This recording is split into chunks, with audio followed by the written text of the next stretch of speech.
Mamy rodziny, też mamy małe dzieci i później moje dziecko mi powie, kurwa, za 20 lat, to co ty tata tam robiłeś, tak? Dumny nie będę, kurwa.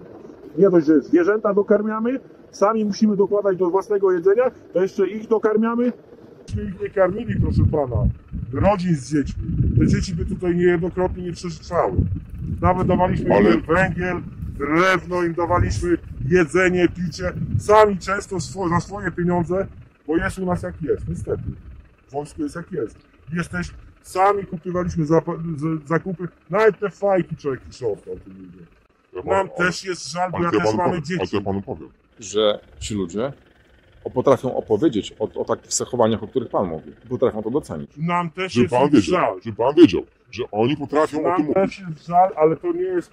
Myślisz, że ja przyjeżdżam tu dla przyjemności z drugiego końca Polski, czy ktokolwiek z nas. Ja też bym chciał być z rodziną.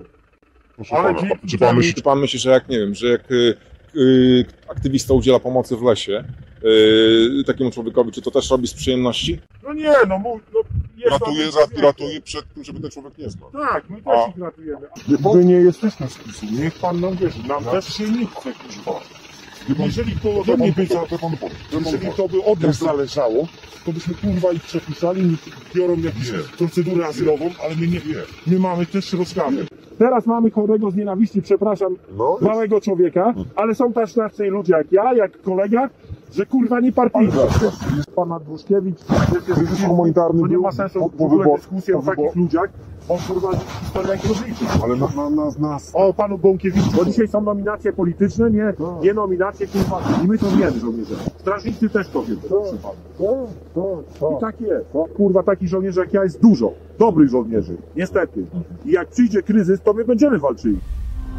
Programy takie jak ten mogę realizować dzięki wsparciu moich patronek i patronów.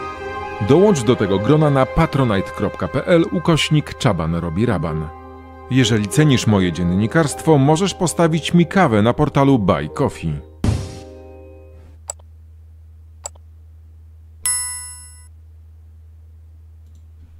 Piotr Czaban, Czaban robi raban. Witam dzisiaj ponownie w programie realizowanym na żywo. Tę rozmowę z żołnierzem przeprowadziłem rzeczywiście, gdy wypuściłem ją rok po przeprowadzeniu właśnie tej rozmowy ze względu na bezpieczeństwo tego człowieka.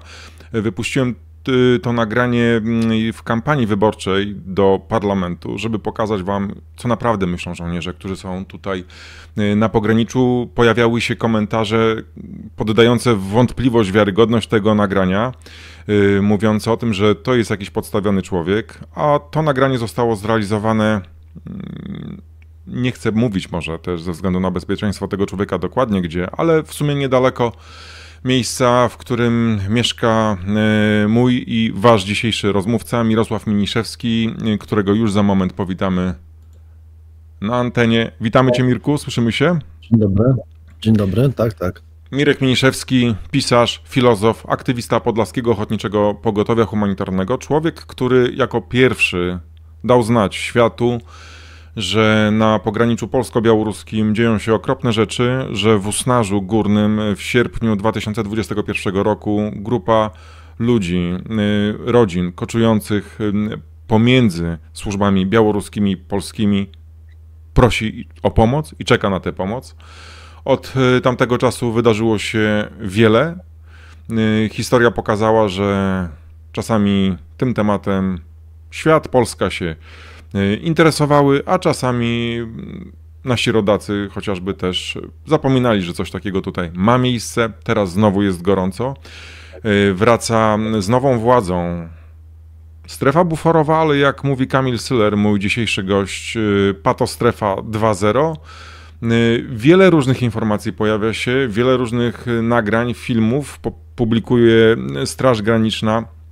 Moment, w którym była udzielana pomoc żołnierzowi na pograniczu, żołnierzowi dźgniętemu nożem przez kogoś ze strony białoruskiej. Widzimy fragment tego nagrania, nie widzimy tego, co się dzieje wcześniej. W sieci pojawiają się też na różnych kontach zmontowane, spreparowane filmy wideo pokazujące to, co ma się dziać rzekomo po drugiej stronie, po polskiej stronie. Ludzie mają mętlik w głowie, słyszą to, co mówi Donald Tusk, a Donald Tusk mówi o tym, że jak gdyby wszyscy murem za mundurem, jest tylko ta dobra strona po polskiej stronie i jest to zło po białoruskiej, ale zło wywoływane przez migrantów, jak to zdają się sugerować politycy polskiego rządu i polskie służby.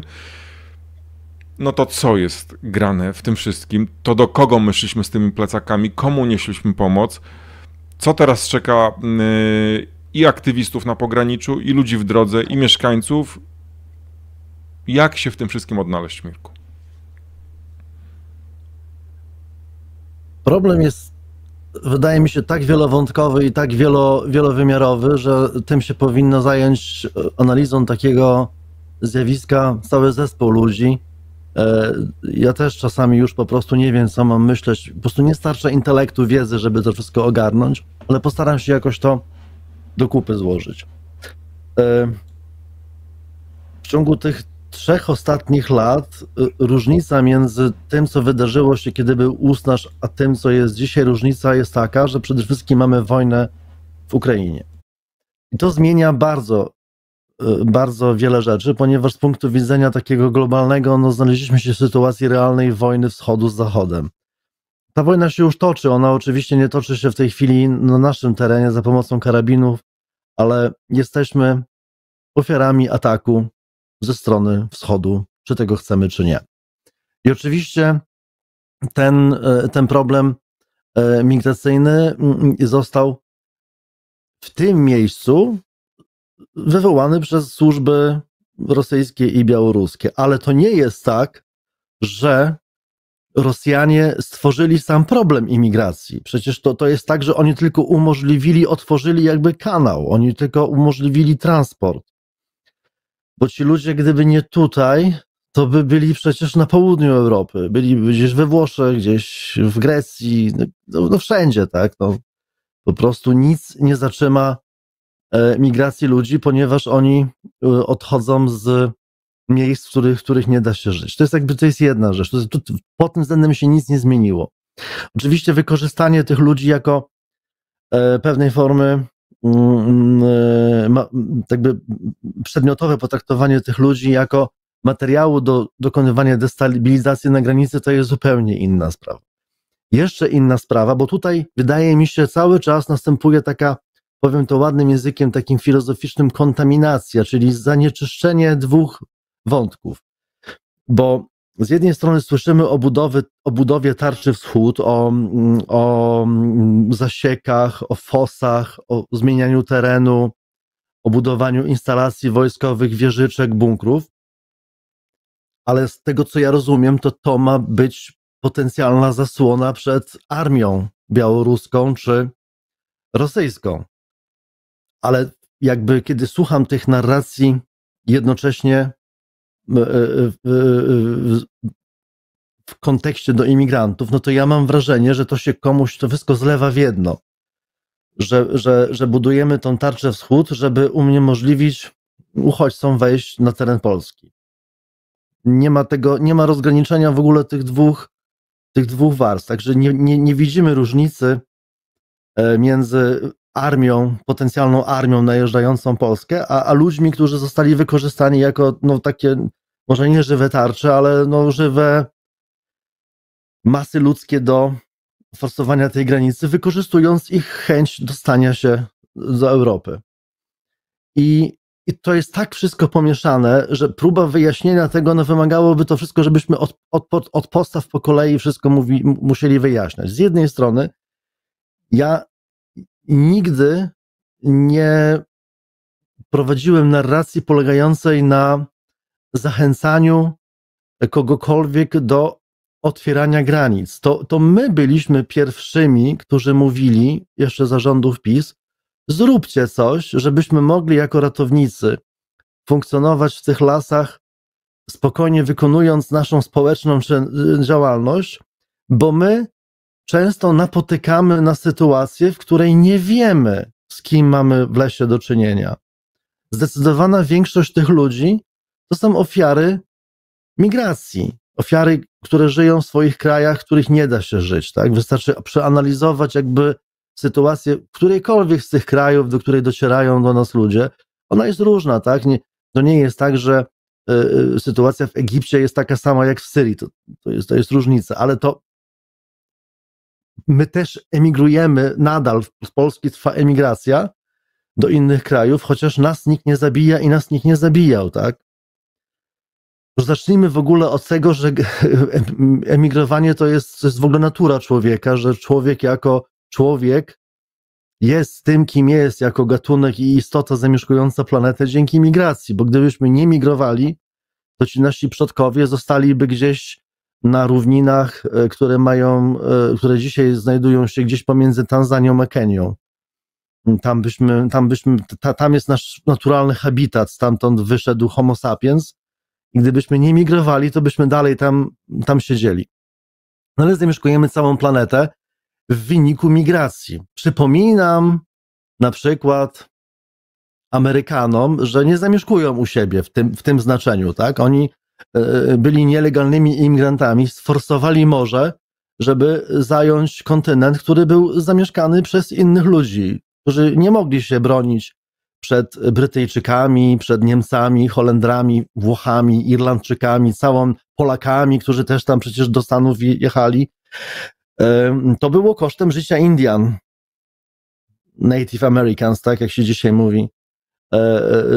Tak? To Słowianie też nie zamieszkiwali prawdopodobnie tych terenów, które zamieszkujemy dzisiaj, tylko wcześniej tutaj mieszkali Celtowie, jakieś kultury przeworskie, kultury łużyckie. Ludzie wędrują i zawsze będą wędrować. I robienie z tego afery to jest po prostu no tak jest i tak będzie. To jest kolejna rzecz.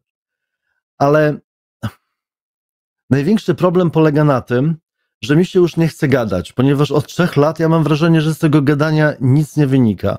Przecież sposób, w jaki prowadzi się dzisiaj narrację,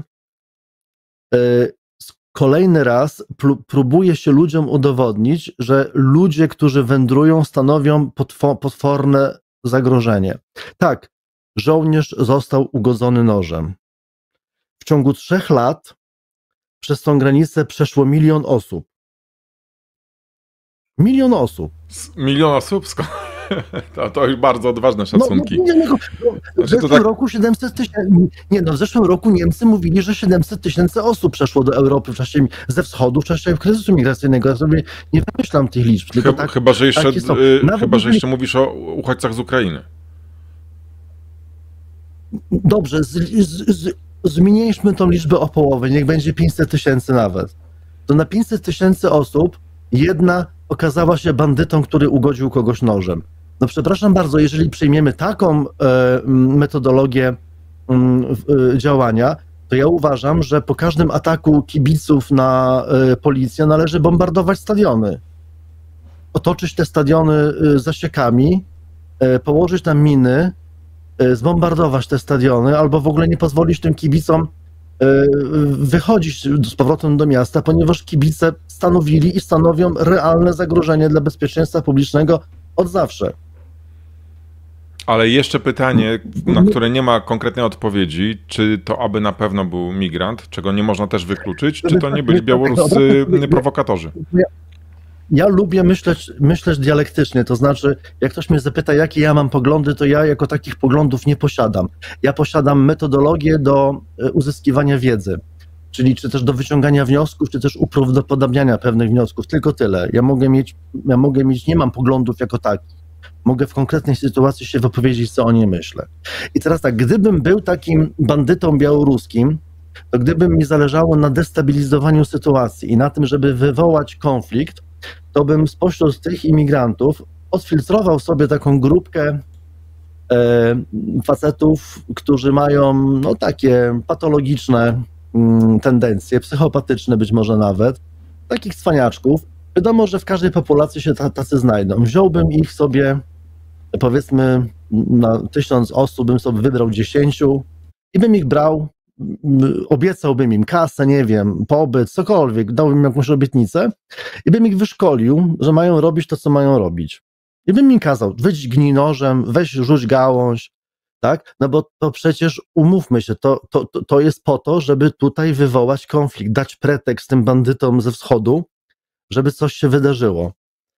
I ja to rozumiem. I ja rozumiem żołnierza, który stoi na granicy w służbie wartowniczej, ponieważ on od tego jest.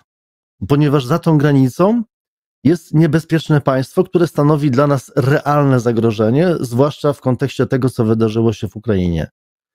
Tam mamy wrogów. Ludzi, którzy nas nienawidzą i chcą nas zniszczyć. Tam pół kontynentu jest zamieszkane przez takich ludzi. I ci żołnierze tutaj powinni stać. Ja nie mam problemu z tym, że ktoś pilnuje granicy. Oczywiście ja sobie wyobrażam świat bez granic, pokojowe nastawienie, wszyscy się kochamy i wędrujemy. No nie jest tak. Mamy taką sytuację, jaką mamy na świecie. Mamy granice, przejścia graniczne.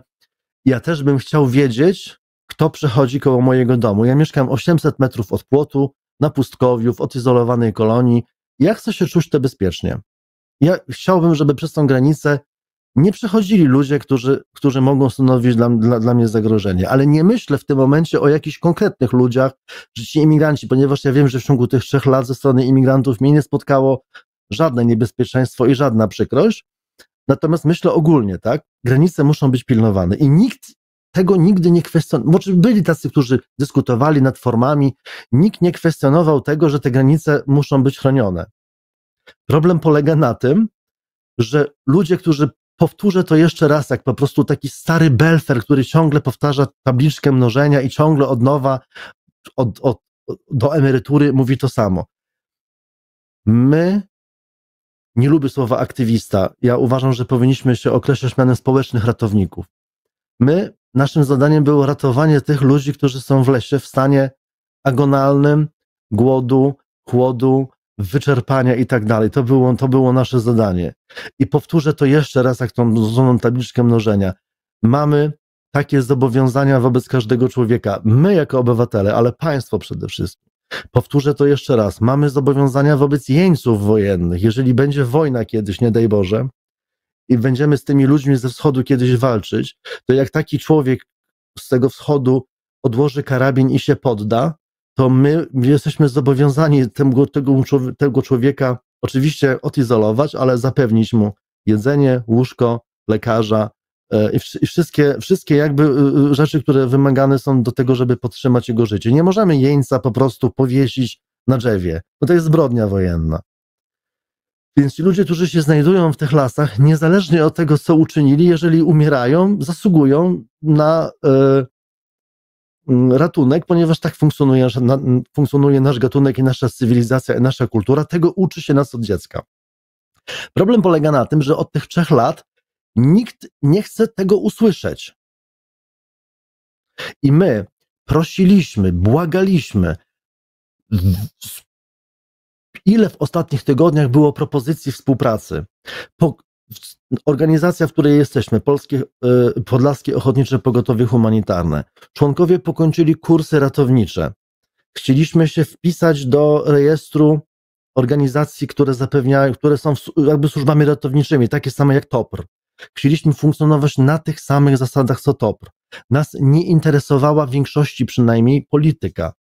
Oczywiście popełnialiśmy błędy, zdarzały się różne sytuacje, bo też różni ludzie do nas trafiali, ale ogólna idea była taka, że zostawiamy pewne nasze rzeczy, które robimy w życiu po to, żeby ratować ludzi, żeby po prostu trupów nie było po lasach. Nikt tego do cholery nie chce słyszeć. Ja nie rozumiem jakby, na czym polega problem. Jak mamy formułować to zdanie? Jak możemy jeszcze w bardziej prosty sposób powiedzieć, że gówno nas obchodzi polityka, ponieważ my się na niej w większości nie znamy. Ja się nie znam na prowadzeniu działań wojennych, militarnych, wywiadowczych i tak dalej. Ja widzę umierającego człowieka i chcę mu pomóc, ponieważ widzę, że państwo ma to w dupie, za przeproszenie. Tak? I gdzie tu jest problem? Teraz ta narracja, znaczy ja rozumiem premiera, który jest spanikowany sytuacją międzynarodową. zdaje sobie z tego sprawę, że jako premier rządu być może posiada informacje, których my nie mamy i nie mamy prawa ich wiedzieć.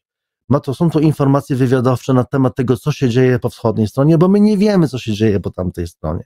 My nie wiemy do końca, jak to wygląda, ponieważ tam jest znowu żelazna kurtyna, tak? I teraz ja rozumiem premiera, który chce zapewnić bezpieczeństwo Polakom i próbuje zrobić to tak, jak się to robi według procedur. Tylko dlaczego następuje wylewanie dziecka z kąpielą, czyli jakby zatrzymanie w ogóle narracji na temat problemu humanitarnego. Przecież ci Białorusini nie rzucają kamieniami w polską granicę, tylko żywymi ludźmi. Jeżeli ktoś przyjdzie i zaatakuje mu dom i będzie rzucał w mój dom niemowlakami, bo porwie niemowlaki ze szpitala i będzie rzucał w mój dom w okna niemowlakami, to przecież ja nie będę tych niemowlaków odbijał kijem bejsbolowym, tylko będę je łapał i kładł w łóżeczku, bo mówimy o ludziach.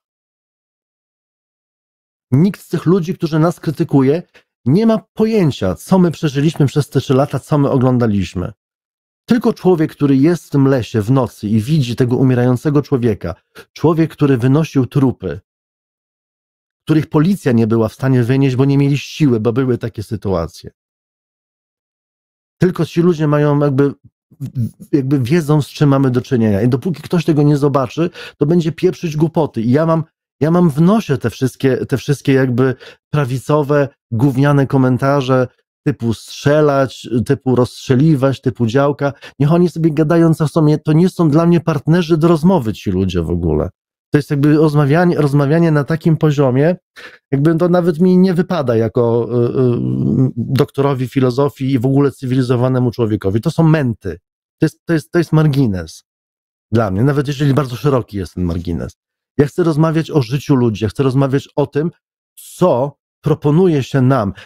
My wyszliśmy z propozycją konkretnych rzeczy. Przecież widzę, jaka jest korespondencja prowadzona z ministrami, tak, ze strony naszej i nie tylko naszej organizacji. Prosimy, błagamy, włączcie nas w działalność humanitarną. My chcemy po prostu nie dopuścić do tragedii, kolejnych tragedii, które będą miały miejsce na tym odcinku. I co, przyjeżdża premier, organizuje konferencję prasową, nie interesuje go kompletnie nic, co mamy na ten temat do powiedzenia. Ja rozumiem bezpieczeństwo, ja rozumiem wojna, ale historia kiedyś się o to miejsce upomni.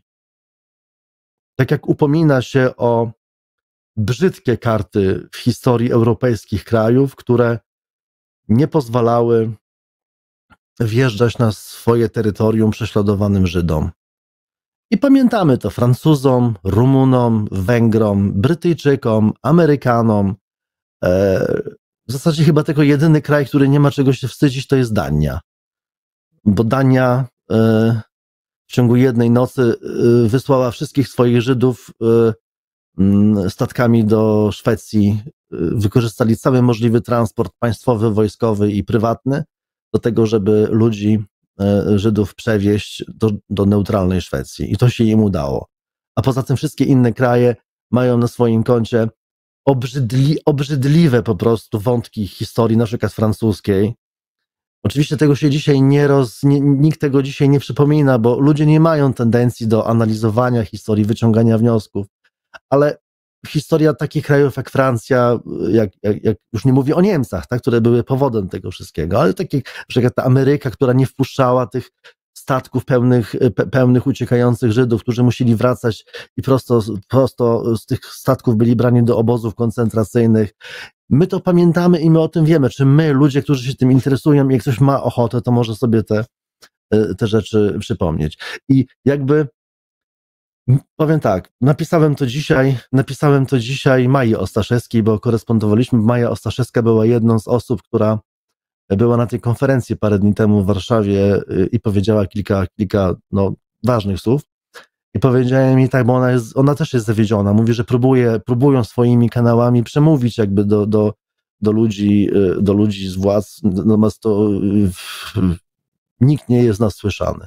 I ja mówię, wiesz co, mówię Maju, przez te 3 lata uratowaliśmy jako ratownicy ileś tam osób, nie wiem, setki, tysiące, może więcej. To jest już historia. ale my tą historię napisaliśmy. My się nie mamy czego wstydzić. Ja się nie mam czego wstydzić. Ty się nie masz czego wstydzić. I jakikolwiek prawicowy czy faszystowski gnojek może mi po prostu podskoczyć ze swoją narracją, ponieważ to nie jest dla mnie partner do rozmowy. To ja ratowałem tych ludzi, a nie oni. I ty ratowałeś tych ludzi i setki, czy nie tysiące ludzi, którzy tutaj byli. I teraz tak, jeszcze jedna rzecz. Przez 3 lata, przez 2 lata ponad byliśmy gnojeni przez pisowski rząd. Gnojeni po prostu. Nie waham się użyć tego słowa. Oskarżani o najgorsze rzeczy. Mieszani z błotem. Oskarżani o nieprawdopodobne rzeczy. Obrzydliwość taka, że mi niedobrze się robi, jak tylko o tym pomyślę. I w zeszłym roku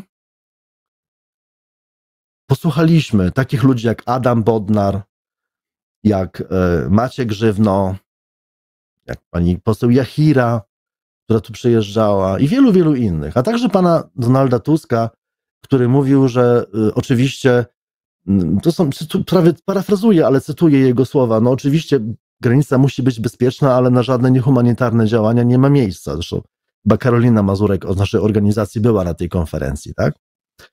Nagle co? I nagle się okazuje, i my jakby idziemy, ja poszedłem na te wybory głównie z myślą o tym, że chcę znowu żyć w normalnym miejscu, że nie chcę się wstydzić swojego kraju, że chcę, żeby były przestrzegane pewne prawa. Nie widzę konfliktu między polityką bezpieczeństwa.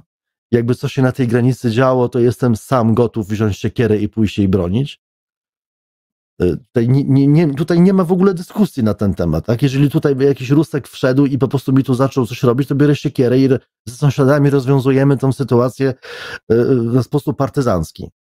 Tak długo, jak będziemy mogli. I tutaj nie widzę w ogóle konfliktu między moim patriotyzmem, moim zrozumieniem dla żołnierzy, którzy są na granicy, zrozumieniem dla Straży Granicznej, ale nie ma we mnie zrozumienia dla jakby sytuacji, w której popełniamy ohydne rzeczy w kwestiach humanitarnych. Nie mogę tego zrozumieć. Przecież jaka to piękna karta historii, tak? Że oczywiście bronimy granic, budujemy, ale zaprzęgamy do tego wszystkich ludzi. Przecież my jako ratownicy, którzy są w lasach, my stanowimy też ważne źródło informacji. My moglibyśmy być włączeni w ten system informowania, w system bezpieczeństwa. Przede wszystkim umiemy się po tych lasach poruszać. A wiemy dobrze, że nie wszyscy, którzy tu przyjeżdżają z tych służb, potrafią się po tych lasach poruszać, bo ja byłem świadkiem po prostu, jak ofermy w mundurach po prostu nie były w stanie wejść w krzaki. Już nie dalej jak 3 tygodnie temu chcieliśmy ujawnić ludzi, którzy prosili o ujawnienie w lesie, tak, bo chcieli się oddać Straży Granicznej, chcieli wypełnić wniosek i myśmy zatrzymali patrol Straży Granicznej, mówiąc, słuchajcie, jedźcie z nami, bo mamy ludzi, którzy chcą się ujawnić i jakby chcemy zrobić procedurę, tak. No i poszliśmy w ten las z tymi, oni poszli bardzo niechętnie z nami do tego lasu i po 15 minutach strażniczka sobie rozwaliła nogę po prostu, nie była zdolna do oni obydwoje nie mieli kondycji nawet do tego, żeby po tym lesie się poruszać. Myśmy tam skakali jak sarenki. Ja mam brzucho, jak w tym wieku już się miewa. Nie jestem jakimś orłem kondycji, dostaję zadyszki, ale skakałem jak sarenka przez ten las. Ci mundurowi by było wstyd na to patrzeć. Więc nie ma nawet woli wykorzystania nas do tego, żeby nas jakby włączyć w normalne procedury ratownicze. Tym bardziej, że możemy być przydatni tutaj nie tylko wobec uchodźców, ale też innych ludzi, którzy w tych lasach sobie nie dają rady. Jakby trzeba było ratować żołnierzy, no to przecież byśmy się spakowali i jedziemy ratować żołnierzy, bo my nie patrzymy, kogo ratujemy. My funkcjonujemy jak TOPR. Nikt nie ma pretensji do toprowców, że ratują idiotów, którzy idą w góry w tenisówkach zimą, tak? Nikt nie mówi, a weszli na tę górę, to tam ich zostawcie. Nie mogę zrozumieć tego wszystkiego. Ja rozumiem, że idą wybory, ja rozumiem, że polityk działa w ten sposób, że on patrzy na sondaże, co mu tam w sondażach wychodzi, ale do cholery przecież istnieje też coś takiego jak pewien potencjał edukacyjny władzy, jak uświadamiający tej władzy. I przecież to nie jest tak, że jeśli opinia publiczna mówi strzelać do ludzi, to myślący polityk powie, no dobra, to będziemy teraz do tych ludzi strzelać. Jak ja mam rozumieć informację pana premiera, który mówi, że żadnych limitów, żadnych ograniczeń, będą żołnierze i pogranicznicy będą wyposażeni w takie uprawnienia, że będą mogli zrobić wszystko. To znaczy, że jak ja mam to rozumieć? Że jak wejdę w ten pas 200 metrów, to mnie zastrzelą i ja nie będę mógł już, nie wiem, nikt nie będzie ponosił za to odpowiedzialności? No na tym ma polegać bezpieczeństwo? Poniekąd to też tak... Poniekąd to też tak, Mirku, odbieram. Pan premier jest rozsądnym człowiekiem, tak? Ja przecież nie uważam, że to jest człowiek, który jakby ma jakieś tutaj złe zamiary, ale jeżeli mówi takie rzeczy, to on powinien też powiedzieć konkretnie, co ma na myśli, bo ja się po prostu boję, no. To dziecko wjedzie w rowerkiem i wjedzie, nie wiem co, będą minować, ma wjechać w minę, rozerwie, strażnik zatłucze dziecko, bo będzie myślał, że dziecko wiezie, nie wiem, ładunki wybuchowe. No jak mamy to rozumieć? To znaczy, że ludzie, którzy pilnują tych granic, będą zwolnieni nie tylko z konsekwencji prawnych, ale także z moralnych. No ludzie, no co my, do czego my zmierzamy? Hamulce widać, jak wyraźnie puszczają wszystkim, nie tylko, tak jak powiedziałeś, czy to węższemu, czy szerszemu marginesowi prawicowych troli, bo często te takie komentarze nienawistne wobec uchodźców, migrantów czy aktywistów pojawiają się w mediach społecznościowych, skąd są wysyłane trollowych, po prostu trollowych, i teraz jest taka fala tego hejtu, takich wpisów nawołujących do eskalacji nienawiści, jaką przeżywaliśmy w kampanii wyborczej przed 15 października ubiegłego roku, ale tutaj, na moment, jeżeli się tylko, zaraz się Mirku odniesiesz do tego tematu, bo chciałem tylko pokazać krótki przykład na to, jaki jest efekt tej narracji prowadzonej przez Donalda Tuska w dniu, kiedy żołnierz został zaatakowany. Ja podkreślam za każdym razem, i to też ty robisz, że to jest niedopuszczalne, żeby jakakolwiek forma agresji była prowadzona na pograniczu przeciwko polskim żołnierzom, polskim strażnikom granicznym, czy też ludziom uwięzionym w tym piekle pogranicza, uchodźcom czy migrantom. Ale tego dnia, gdy na konferencję prasową wyszli przedstawiciele Straży Granicznej i Wojska Polskiego, otoczeni, no można powiedzieć, dziennikarzami, bo za takich się uważają. Na koniec tej konferencji pan z mikrofonem Polsat News zadał takie pytanie. Tak sformułowane. Posłuchajcie. Czyli co? Mówiąc krótko, dzicy polują na polskich żołnierzy trochę tak jak na grubego zwierza. Tak to wygląda.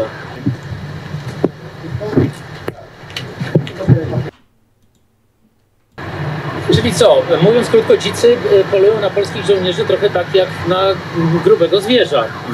Tak to wygląda. Powtórzyłem to celowo dwukrotnie, żebyście mogli wyraźnie usłyszeć, bo to wielu osobom umknęło. Czyli co? Dzicy polują na polskiego żołnierza tak jak tak jak na grubego zwierza. Widziałeś minę tego żołnierza? Tak, widziałem. Nawet on był chyba zaskoczony.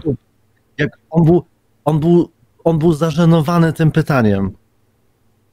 Wojsko nie myśli w ten sposób. Jakby ludzie nie mają, to pytanie zadał człowiek, który, ja powtarzam, odpowiada za informowanie ludzi o tym, co się dzieje. I odpowiada też za używanie właściwych słów, tak, żeby oddać prawdzie to, co się dzieje, ale żeby uniknąć otworzenia puszki Pandory, z której wyleje się po prostu nienawiść, co później będzie skutkowało, Mirku, tym, że będą padały strzały na pograniczu, i to wcale nie z broni hukowej. I wcale nie tylko w kierunku prowokatorów, agresywnych ludzi. Ale ja mówię, zobacz minę tego oficera. On spojrzał nawet do tego człowieka. Nie chciałbym mieć sytuacji tego faceta, bo po prostu on nie mógł na to pytanie odpowiedzieć, bo to było tak głupie pytanie. Jakby ktoś nie ma w ogóle pojęcia, w jaki sposób funkcjonuje wojsko. Ja na szczęście wiem, miałem kontakt przez kilkanaście lat, prowadziłem zajęcia na bezpieczeństwie narodowym, znam żołnierzy, wiem, jak oni funkcjonują. Po pierwsze, żołnierz na służbie wartowniczej jest jak automat, on ma wykonać rozkaz, tak? On ma pewne wąskie widełki działalności. Jak do niego strzelają, to ma się bronić, no proste. Powiem tak, i powiem to z całą odpowiedzialnością, gdyby przy mnie jakiś uchodźca chciał nożem zaatakować żołnierza i by go ugodził, dostałby siekierą. jakby to jest normalne, tak, że człowiek ma prawo się bronić. Ale z drugiej strony, jeżeli widzę żołnierza, który pastwi się nad drugim człowiekiem, dla takiego żołnierza sąd wojskowy. Jakby no zrozummy, że my nie wymyślamy świata od nowa. Tyle, że Donald Tusk apeluje o zmiany w prawie takie i sam deklaruje, że będzie bezpośrednio interweniował w konkretnych przypadkach, jeżeli dojdzie do użycia jakichś zdecydowanych no ale oni środków. Już mają to prawo. No ale oni już mają to prawo. Żołnierz na służbie wartowniczej ma prawo użyć broni. To jest normalne. To potrzebne są nowe, a rozumiem, że żołnierze, którzy pełnią służbę przy płocie, pełnią służbę wartowniczą i mają broń z ostrą amunicją. I na służbie wartowniczej żołnierz może użyć broni, jeżeli jest zagrożony. Po co on ma dostawać dodatkowe uprawnienia? Straż Graniczna może w tej chwili ma większe uprawnienia niż policja. Jakie jeszcze mają mieć uprawnienia? Przypomnijmy za każdym razem przypadek zdokumentowany z uchodźcy syryjskiego, który jesienią ubiegłego roku wylądował w szpitalu z kulą w plecach. Pytałem o szczegóły tego przypadku, nie dostałem konkretnych odpowiedzi, ale z nieoficjalnych źródeł wiem, że później, gdy się okazało, że do tego doszło, żołnierz miał się tłumaczyć potknięciem, ale z informacji nieoficjalnych usłyszałem, że tam nie tylko padł jeden strzał i nie tylko z jednej broni. Także... To jest formacja wojskowa. Wojsko to jest masa ludzi, którzy mają cały przekrój psychologiczny. Nie demonizujmy tych żołnierzy. Piotrek, mało kto sobie zdaje z tego sprawę, że alianci, dobrzy żołnierze, którzy przyszli ratować Europę w czasie II wojny światowej, ci dobrzy Amerykanie, których Francuzi, Holendrzy, a także potem Niemcy wychodzili witać szampanem, serem, chlebem i dziewczyny z kwiatami, ci żołnierze dokonali kilkuset tysięcy zbrodni w Europie. Gwałty, morderstwa, bijatyki, cała masa ludzi. No tak funkcjonuje człowiek. No jakiś żołnierz po prostu, żołnierzowi puściły nerwy, no on nie dostał takiego rozkazu. Ja nie sądzę, żeby to żołnierz dostał rozkaz strzelenia człowiekowi w plecy. Po prostu komuś odkleiło się czółko. Tutaj jeszcze pytanie Karoliny Mazurek do ciebie i do mnie. Ilu ludzi, którym pomagałeś, miało ze sobą nóż kuchenny i taśmę? I taką dzidę? Ja nie widziałem czegoś takiego. No. Ja też tego nie widziałem. Tutaj człowiek z Paździerza, pozdrawiam. Pamiętajmy jeszcze jedną rzecz. Oni przylatują samolotem. Na pokład samolotu nie można wziąć nożyczek do paznokci nawet, więc on ten nóż musiał dostać od Białorusinów albo gdzieś po drodze, no bo skąd ten nóż miał wziąć? To ja tylko też jeszcze, to jeszcze tylko przypomnę oficjalne informacje, które były też podawane przez białoruskich opozycyjnych dziennikarzy i to przed zdarzeniami z Kuźnicy, zamieszkami w Kuźnicy, które miały miejsce w listopadzie 2021 roku. Wtedy Kurdowie, będący po białoruskiej stronie, byli zmuszani do tego, by przyjąć od Białorusinów ostre narzędzia i atakować polskich funkcjonariuszy. Kurdowie przeprowadzili protest, ten protest był zarejestrowany kamerą wideo, są takie nagrania pokazujące Kurdów odwróconych plecami właśnie od, jeżeli się nie mylę, Białorusinów. Oni w ten sposób demonstrowali swój sprzeciw przeciwko Białorusinom, za to byli torturowani, nie dostawali jedzenia i byli bici. Tak to wyglądało. Tutaj też właśnie komentuje człowiek z Paździerza jeszcze, bo tutaj ważny jego wpis, no tak, tylko jak kula doleci do Białorusi, to mamy już międzynarodowy konflikt, więc to też nie jest takie proste. No to nie jest proste. Ja nie chciałbym być w skórze żadnego w tej chwili z dowódców, którzy zabezpieczają tą granicę, bo tutaj naprawdę to jest sytuacja ekstremalnie ciężka. Tutaj strzelenie z pistoletu hukowego może doprowadzić do nieprawdopodobnego konfliktu, więc jakby ja rozumiem to napięcie, tak? Ale jakby jeszcze jedną rzecz. Chciałbym zwrócić uwagę, bo spójrzmy na rzeczywistość po tamtej stronie płotu z punktu widzenia psychologii. Prawa psychologii społecznej są uniwersalne dla wszystkich ludzi. Mamy do czynienia z chłopakiem, który wyjeżdża z kraju, w którym nie da się żyć. Być może jest ofiarą tortur, być może był w jakiejś partyzance, z której uciekł, do której zmuszono go, żeby tam wstąpił. Być może brał udział w działaniach wojennych, może bomba rozrywała na jego oczach matkę, ojca, braci. Nie wiemy, różne sytuacje. On przyjeżdża tym kanałem imigracyjnym, ponieważ ma informację, taka jest prawda, że jest to jeden z najbezpieczniejszych kanałów imigracyjnych w tej chwili. korzysta z tej okazji. Wchodzi do lasu i będąc już tutaj w tej zonie, on wie, że on nie ma odwrotu. A dlaczego nie ma odwrotu? Ponieważ wiemy, że większość migrantów, którzy w tej chwili są, mają rosyjskie wizy. Czyli wiemy, że bierze w tym udział nie tylko Białoruś, ale także Rosja. Większość ma rosyjskie wizy, to nie jest żadna tajemnica. I teraz tak, oni nie mogą wrócić do domu.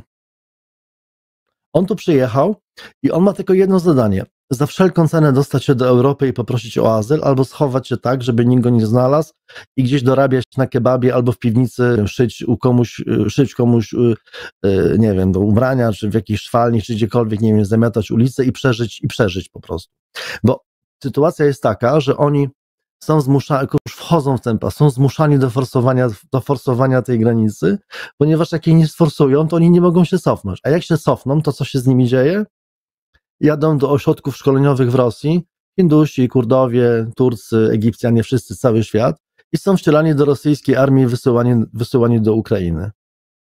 Przecież te setki tysięcy ludzi, oni nie wrócili do domów, tak? Oni są z powrotem zabierani przez Rosjan i zasilają w dużej liczbie rosyjskie wojsko atakujące Ukrainę. No to nie są jakieś informacje, które ja wymyślam, tylko ja to przeczytałem w prasie, tak? To nie jest, że ja dysponuję teraz, żeby nie było, że ja dysponuję jakimiś tajnymi informacjami. Ja to wyczytałem w jakimś brukowcu, ale w kilku, tak? Więc coś jest na rzeczy. Więc postawmy się w tej sytuacji tego faceta, który wie, że ma tylko jeden kierunek, one way ticket. I on, oprócz tego, no tak, jest 30 stopni w lesie, jest odwodniony, komary, wilgoć powietrza. Nie każdy, kto wejdzie sobie teraz do lasu w tą pogodę na 20 minut, nawet pozbierać sobie grzyby, podobno kurki już są, wie, jak jest nabuzowany.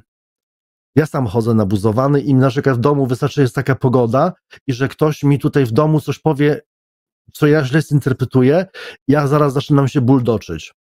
I wyobraźmy sobie tego chłopaka, który przez kilkanaście czy kilkadziesiąt dni siedzi w tym lesie z tą perspektywą, że jeśli on nie przejdzie tego płotu, to czeka go tylko coś bardzo niedobrego. Że jedyna rzecz, która może go dobrego czekać, to tylko to, że on przejdzie granicę. On zrobi wszystko. Ja na jego miejscu zrobiłbym wszystko, żeby przejść. I każdy z nas. I także pan premier Donald Tusk, jakby był w jego sytuacji, zrobiłby absolutnie wszystko. I każdy z tych prawicowych durniów, którzy się wypowiadają w takim tonie o tych ludziach, gdyby byli na ich miejscu, zrobiliby dokładnie to samo. Każdy jeden człowiek. Prawo psychologii społecznej jest uniwersalne dla nas wszystkich ludzi. Tak działa człowiek. I teraz, posiadając taką wiedzę na temat tego, jak działają ludzie, jak działa żołnierz, który cały dzień, zobacz, taki żołnierz cały dzień chodzi po tej granicy w mundurze, w grubym mundurze. Ja chodzę w gaciach krótkich i w koszulce, jestem ciągle spocony. Komary tną, musi mieć na twarzy, to niektórzy mają te moskitiery założone. Jak wiesz, czasami człowiek na ryby jedzie, już po pół godziny ma ochotę tłuc po prostu każdego, kto do niego podejdzie, bo jest nabuzowany. Wszyscy są nabuzowani. Jakbym był decydentem, to bym zrobił wszystko, żeby takie emocje rozładować. Mają psychologów w wojsku, mają psychologów w Straży Granicznej. Niech ktoś tym ludziom powie, jak działa człowiek. Że nie można mieć pretensji do tych ludzi po tamtej stronie płotu, że zachowują się jak ludzie po drugiej stronie płotu, ponieważ po drugiej stronie płotu ludzie się zachowują w taki sposób. Każdy z nas. Jakby tam wyrzucić Polaków, tych wszystkich mądrych, którzy mają te poglądy, mają te rady, po 2-3 dniach byliby nie do odróżnienia w zachowaniu od tamtych ludzi. Dlaczego nikt nie wyciągnie wniosków z wiedzy, którą posiadamy na temat ludzi? Tą sytuację trzeba rozwiązać, ale nie w taki sposób. Ale te zdecydowane komunikaty premiera Donalda Tuska, nawołujące też żołnierzy do zdecydowanych działań, gdzie prawo będzie chroniło też mundurowych, którzy być może, załóżmy, użyją broni i to w sytuacji, w której tej broni nie trzeba by było używać, to eskaluje. Tak, ale z drugiej strony, Piotrek, ale z drugiej strony, to też masz rację, tylko spójrzmy znowu na to dialektycznie. Przepraszam, ale myślę jak filozof. Kiedy jestem młodym, 20-paroletnim chłopakiem i jadę pełnić taką służbę, ja chcę mieć pewność, że kiedy wykonam swoje obowiązki, to prawo nie będzie mnie ścigać. Że jeśli policjant wyciąga broń i oddaje strzał w kierunku bandyty, to ja na miejscu tego policjanta chciałbym mieć pewność, że nie będzie na mnie hejtu, najazdu, że ja wykonałem swój obowiązek. I wierzę w to, że premier miał to na myśli. To znaczy, że żołnierze będą mogli wykonywać swoje obowiązki i jeżeli będzie realne zagrożenie, reagują tak, jak powinien zareagować żołnierz i każdy inny będący na służbie. I ja to rozumiem pod tym względem, tak?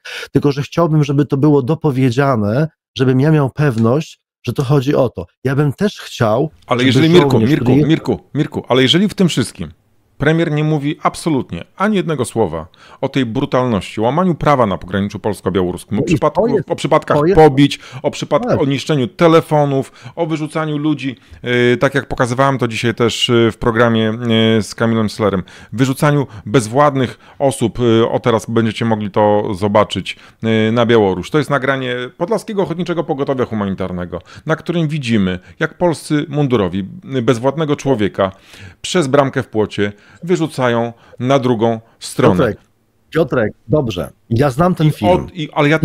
Ale polska władza nie mówi o takich przypadkach, ale mówi o zdecydowanych, ja odnoszę wrażenie, radykalnych działaniach. Kto później będzie weryfikował? Czy być może takie działania nie były podjęte wobec właśnie takich bezbronnych ludzi, których jest masa na tym pograniczu?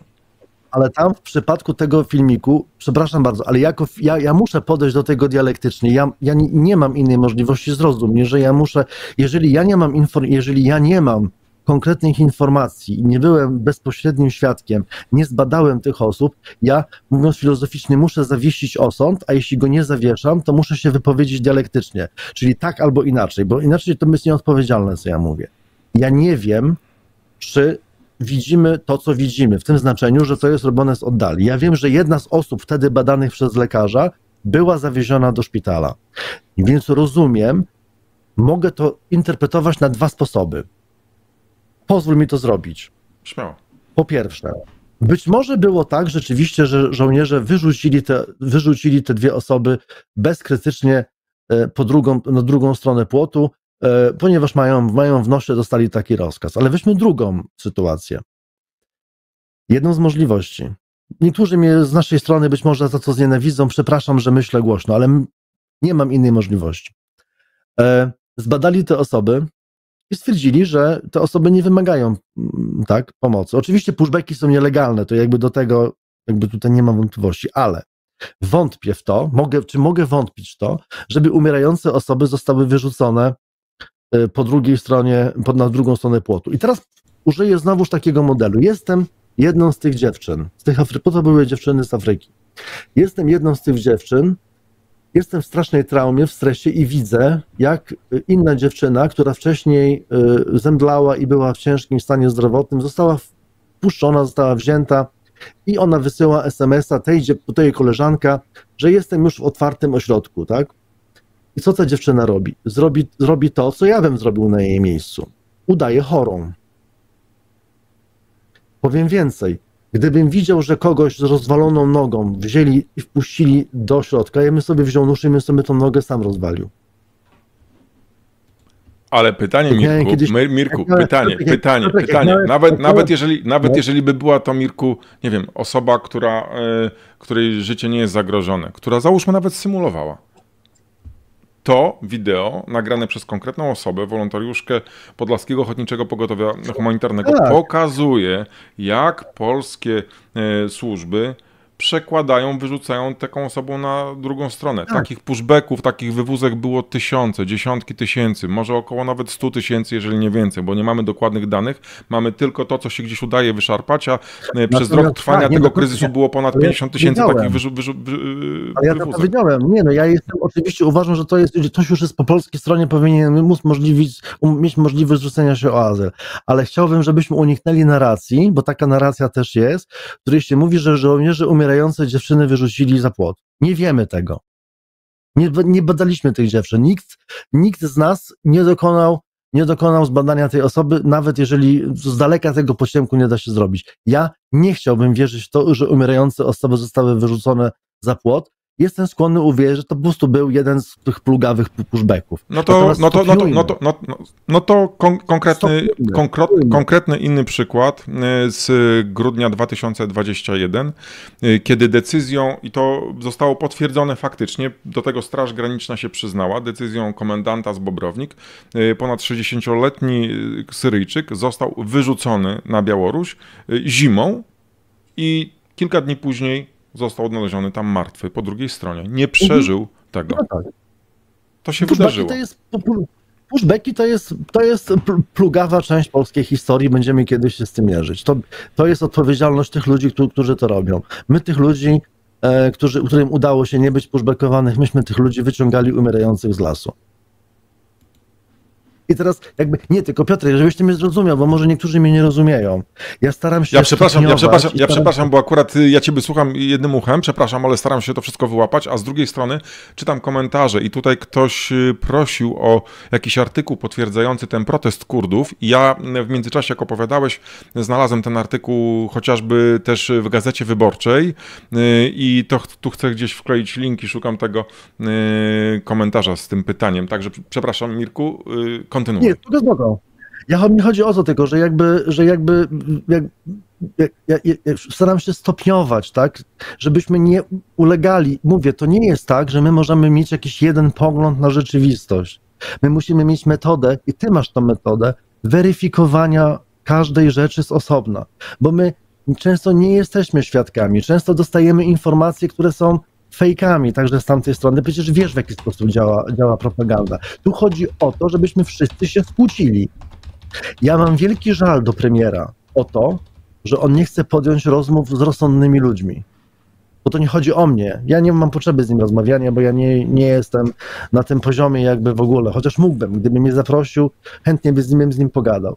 Ale nie rozumiem, dlaczego ten człowiek, który wywodzi się z tak pięknej tradycji wolnościowej, nie jest w stanie wysłuchać dobrych i życzliwych ludzi, którzy pomogli mu wygrać wybory. Którzy wspierali go w tym, żeby wygrał wybory, po to właśnie, aby Polska z powrotem stała się krajem prawa, krajem dobrym.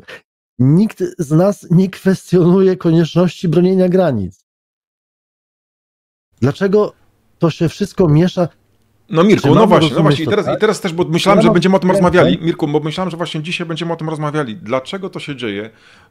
Tutaj tuż na finiszu tej kampanii do Europarlamentu, przecież zawsze w ostatnim czasie, w ostatnich latach PiS doszło do władzy na fali antyuchodźczych haseł i później to, co widzieliśmy też w trakcie tej ostatniej kampanii parlamentarnej w Polsce, nawet Koalicja Obywatelska wykorzystywała w negatywnym świetle uchodźców, migrantów.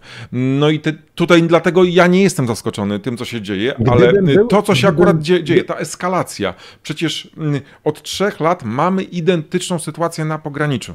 Mamy identyczną. I wtedy, kiedy Donald Tusk był w opozycji, przepraszam, jeszcze tylko skończę, wtedy on nie nawoływał aż tak bardzo, on wtedy się litował, on wtedy był wzruszony losem ludzi na pograniczu. Teraz się radykalnie zaostrzył i nie odróżniam tego, co mówi o sytuacji na pograniczu, od tego, co mówił chociażby o tym samym Mariusz Kamiński, były minister MSWiA, ale wtedy czym się teraz różni ten rząd, który mamy, od tego poprzedniego? I jeszcze, Mirku, też przypominam chociażby o tym filmiku, który mi wysłałeś, o tym z postem z pewnego konta na Facebooku, jak teraz jest manipulowanie, jak wygląda manipulowanie tą sytuacją na pograniczu i eskalacja i podburzanie każdej ze stron, a jak widzimy i obserwujemy, stoją za tym białoruskie służby. Możesz opowiedzieć mi o tym, co w poście, który mi znalazłeś na Facebooku. Jest taka prawicowa tuba na mój nos, to ruska tuba, to Mir TV chyba się nazywa.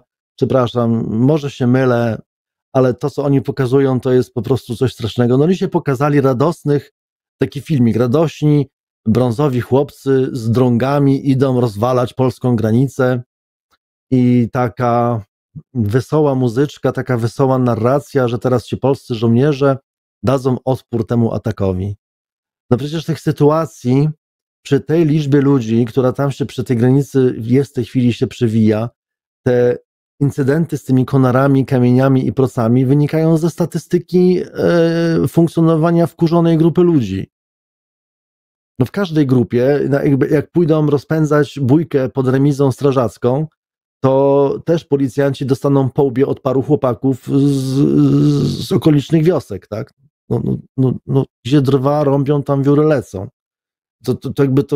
To nie jest, gdyby oni atakowali przy pomocy działek moździerzowych, no to przepraszam bardzo, to jest co innego, ale uważam, że żołnierz, który narzeka na to, że został zaatakowany gałęzią sosnową i musi odpierać brutalny atak, trochę byłoby mi wstyd jednak używać takiej narracji, bo bronią to się żołnierze ukraińscy w okopach pod Charkowem. Mirku, a gdybyś mógł przeanalizować działania Rosji i Białorusi i w kilku zdaniach powiedzieć właśnie, dlaczego akurat teraz, w tym momencie to się dzieje i dlaczego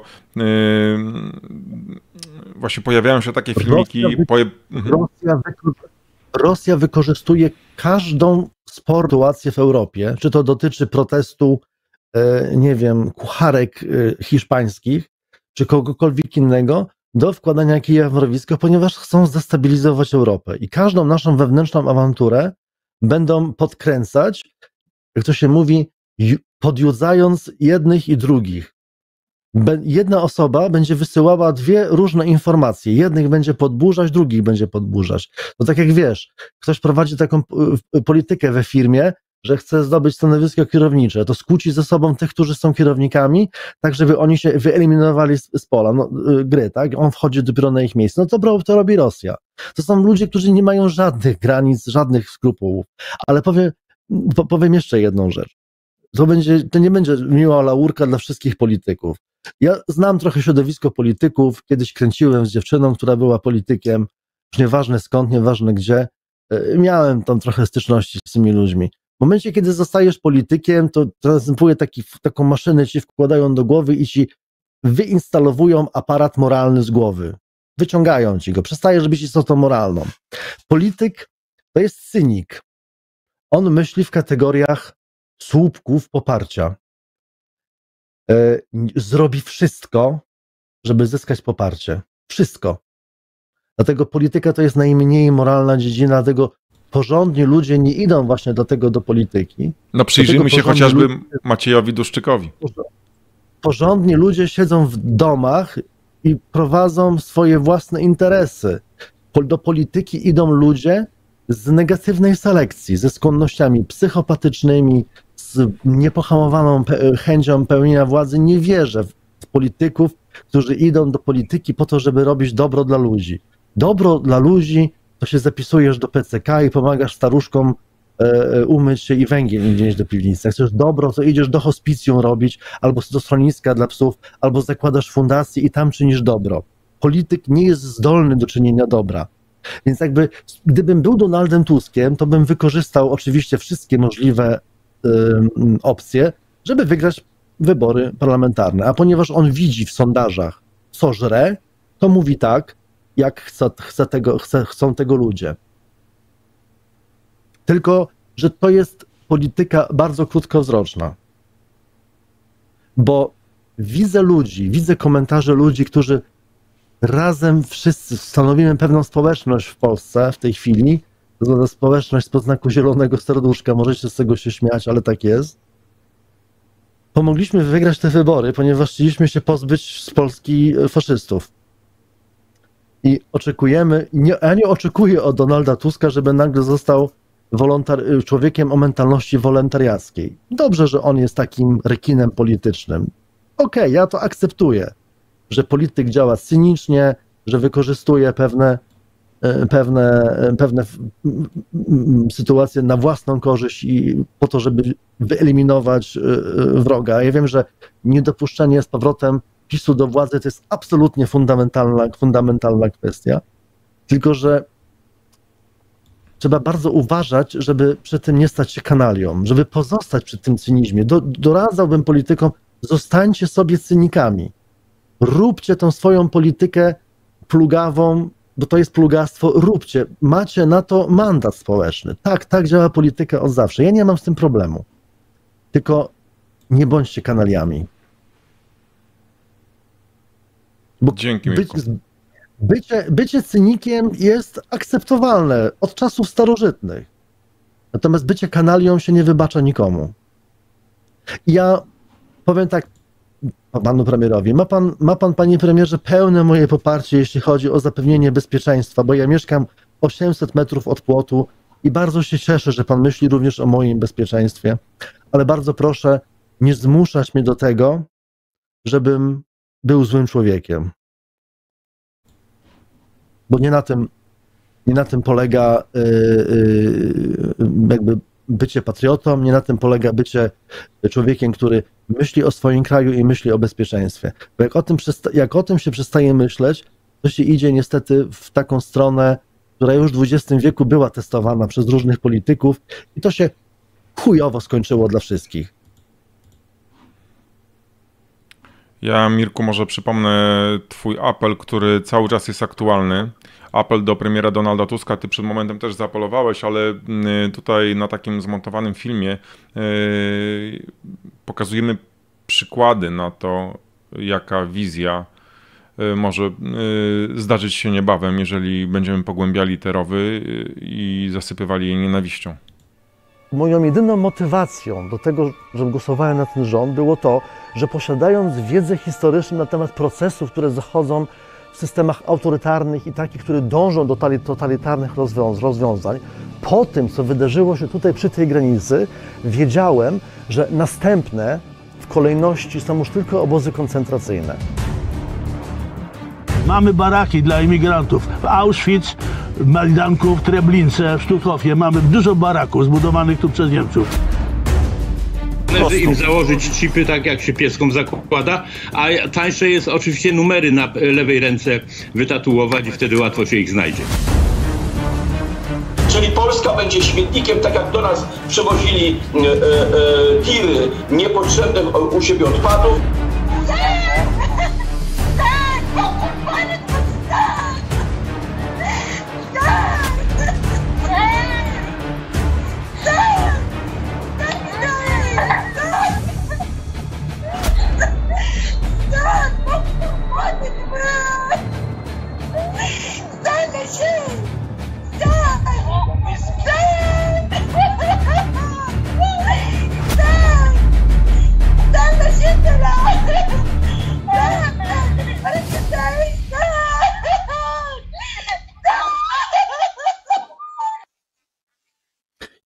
Ja nie będę tego komentował, bo to jest jakby już samo przez. Ja powiem tak, mam zaszczyt i bardzo chciałbym też aspirować, należeć do tego plemienia, do którego należał Karski, Sendlerowa, Marek Edelman, Bartoszewski.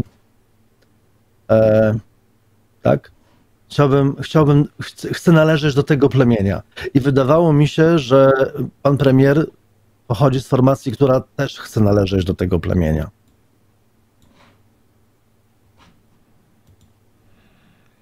I na tym może skończmy. Marek Edelman nie miał problemu z byciem patriotą, kardiologiem, mówieniu dobrze o Polsce, z tym, żeby walczyć z bandytami. To się, panie premierze, to się nie wyklucza. To się nie wyklucza, że ja dzisiaj jestem ratownikiem, ratuję ludzi, a drugiego dnia biorę karabin i strzelam. Naprawdę to się nie wyklucza. Niech pan posłucha tego, bo jestem trochę młodszy od pana, ale mam jako wyborca, jako filozof, mam panu prawo to powiedzieć. Historia jest bezlitosna i ona pamięta. Ja swoją historię już napisałem. Ja się jej wstydzić nie muszę. Chciałbym, żebyśmy należeli do tego samego wątku historycznego.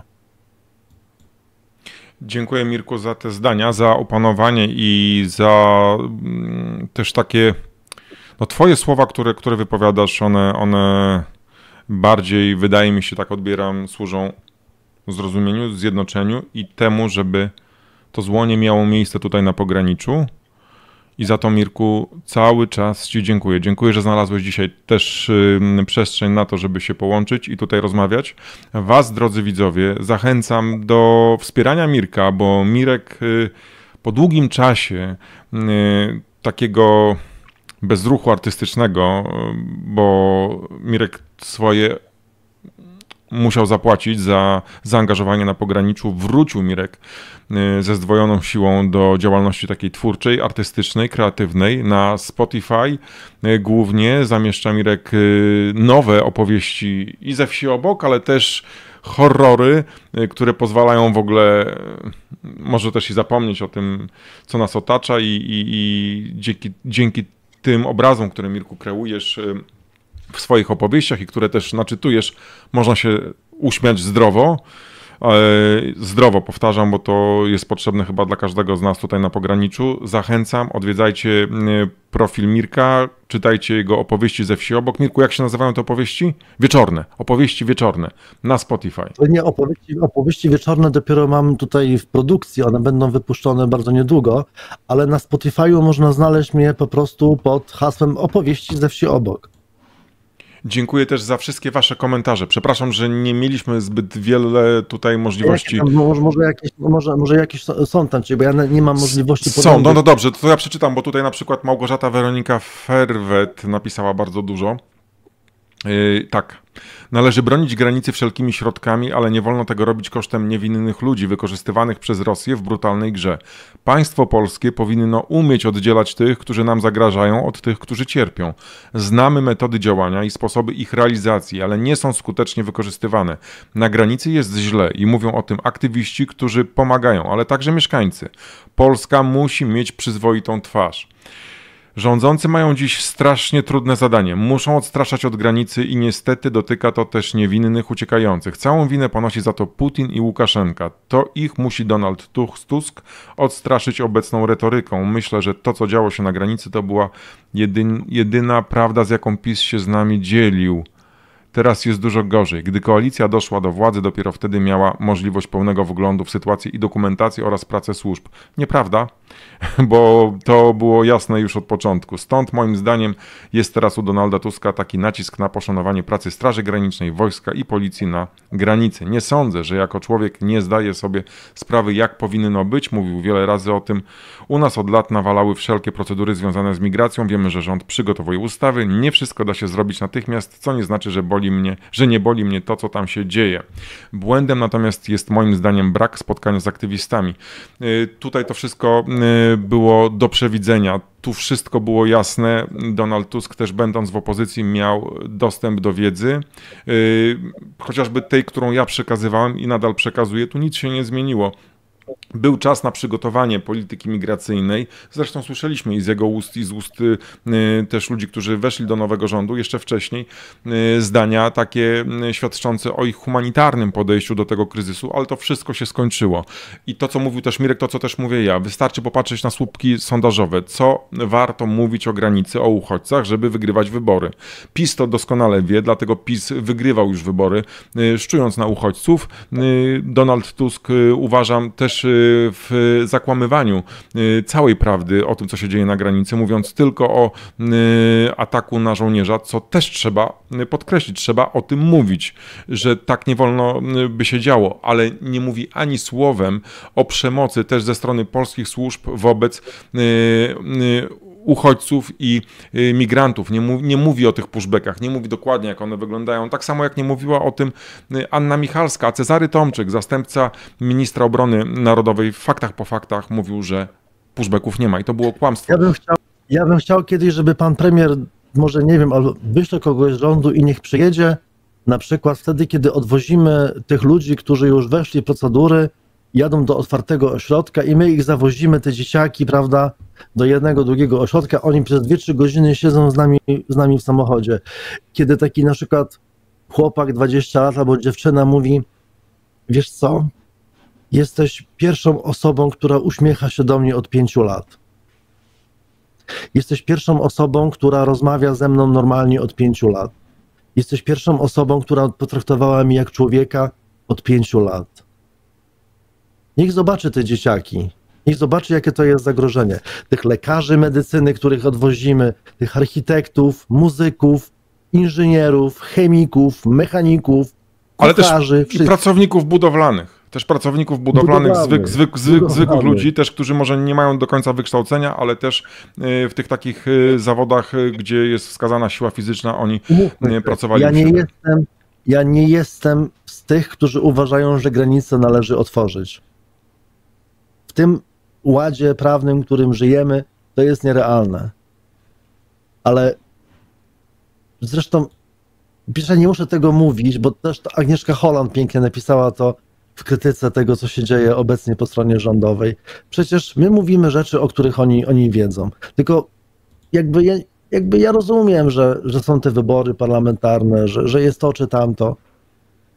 Ja powiem tak, jeżeli trzeba zakończyć tą historię, to ja ją zakończam w tym momencie. Ja swoją już napisałem.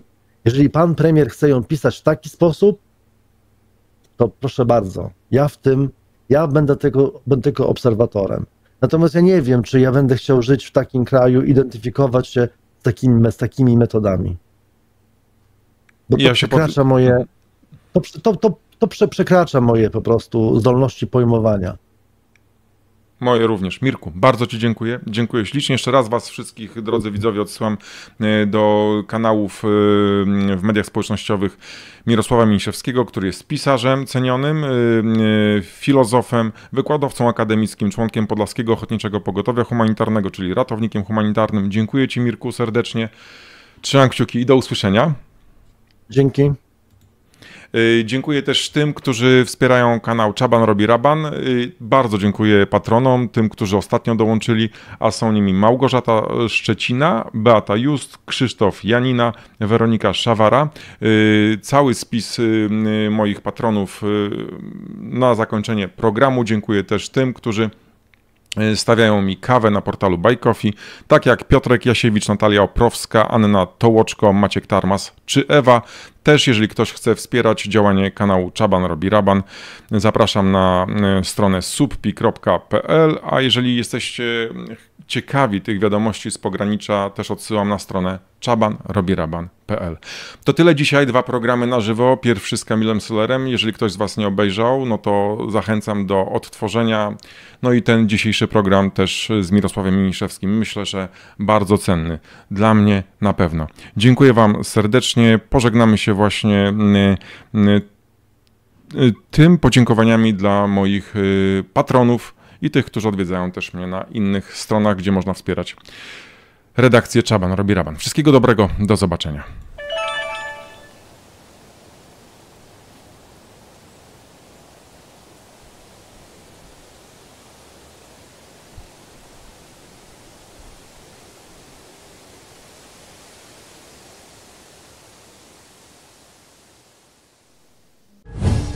Oceń wideo, zasubskrybuj kanał, włącz powiadomienia. Programy takie jak ten mogę realizować dzięki wsparciu moich patronek i patronów. Dołącz do tego grona na patronite.pl/Czaban robi Raban. Ten kanał możesz wspierać na portalach subpi.pl i Buy Coffee. Szczegóły w opisie filmu. Aktualne wiadomości z pogranicza polsko-białoruskiego, reportaże i rozmowy znajdziesz na stronie czabanrobiraban.pl. Powstała dzięki wsparciu programu grantowego Media Lokalne na rzecz Demokracji Journalism Fund Europe. Napisy do materiałów wideo na kanale Czaban robi Raban tworzy Fundacja Technologii dla Ludzi. Dziękuję za wsparcie Joannie Klimowicz, Małgorzacie Rycharskiej i Fundacji Wolno Nam. Oprawę muzyczną moich reportaży zapewnia Studio Soho Film i Multimedia z Poznania. Twórca kanału Czaban robi Raban, nagrodzony diamentem Patronite i wyróżnieniem Fundacji Polkul. Piotr Czaban, dziennikarz, obywatel roku 2023. Tytuł przyznany przez Towarzystwo Dziennikarskie za odwagę, wytrwałość i bezkompromisowość. Piotr Czaban, nominowany do Pióra Nadziei Amnesty International. Honorowym patronem kanału Czaban robi Raban jest Piotr Nagłowski. Emil Hakim al-Sammarrai. Do grona moich patronów właśnie dołączyli Joanna Barszczewska, Adam, Anna Domanowska, Dawid Weisbrot, Katarzyna Zaręba-Niedźwiecka, Basia Esz, a w taki sposób wspierają mnie również Jakub Górnicki, Grażyna Przybyszewska, Ewa Wdowiak, Marta Wieszczycka, Magda Czarkowska, Magdalena Klemensowicz, Anula Dmytruszyńska, Katarzyna Szatyłowicz, Gosia Drozd, Agata Bonenberg, Katarzyna Sztop-Rutkowska, Anita Głowińska, Magda Górak, Iza Brodnicka, Justyna Rochon, Michał Słowik, Wojtek Trzciński, Katarzyna Mielec, Mirosław Rybałtowski, Marek i Magda z Torunia, Kryśka Zdziechowska, Joanna Przewłocka, Wojtek Buczyński, Magda Zielińska, Karolina Górecka, Tomasz Czech, Anna Oryńska, Marita Adamska, Ewa Schmidt-Mendoza, Maciej Jasiuczenia, Wiola Hitro, Anna Domanowska, Andrzej Klos, Ludmiła Śliwieńska, Anna Mazan, Małgorzata Majewska, Mateusz Myśliwski, Monika Uziębło, Ania Rabczyńska, Agnieszka Laska, Dorota Gabała, Zofia Malcher, Agata Sulikowska-Dejena, Ola Okońska, Katarzyna Pasek, Krystyna Ostrowska-Cichocka, Hubert Zadrożny, Dariusz Grochal, Paweł Podkościelny, Tomasz Niechoda, Basia Andrysiak, Tomasz Białecki, Magdalena Babral, Marta Sikora, Kasia Kruszewska, Adhina Jędrzejczyk, Aga Lys, Wioletta Wojtasiak, Marta Białobrzeska, Piotr Dąbek, Agnieszka Grondas, Iwona Skoneczna, Agnieszka Wolska, Blandyna Domagała, Małgorzata Pietrowska, Irma Czerwińska, Gosia Adamczyk, Maciej Handzlewicz-Wacławek, Bartosz Romanek, Ewa Tarasewicz, Marcin Pyrzyk, Wawrzyniec Mąkinia, Aleksandra Lipowska, Katarzyna Więciorek, Basia Madej, Agnieszka R. Jobda, Marta Leśniak, Sandra, Joanna Poziemska, Agata Drummond, Marlena Fatyga, Aleksandra Bolczyk-Szepchert, Joanna Karbowska-Bebel, Anna Mrowiec, Bogna Badowiec, Dawid Weisbrot, ABCD, Olga Łojewska, Katarzyna Zaręba-Niedźwiecka, Dorota Lubiewska, Jacek Chlebowski, Joanna Tyszczuk, Jakub Bielikowski, Hanna Kotowska, Maria Szyszko, Genowefa Nowak, Maciej Żurek, Dariusz Pypłacz, Ela Sok, Krzysztof Rudnik, Alina Bilińska-Solarz, Wioletta Chrost, Piotr Jędrychowski, Ewa Łabus, Marta Springer, Jacek i Anna Czernuszenko, Helena Szlezak,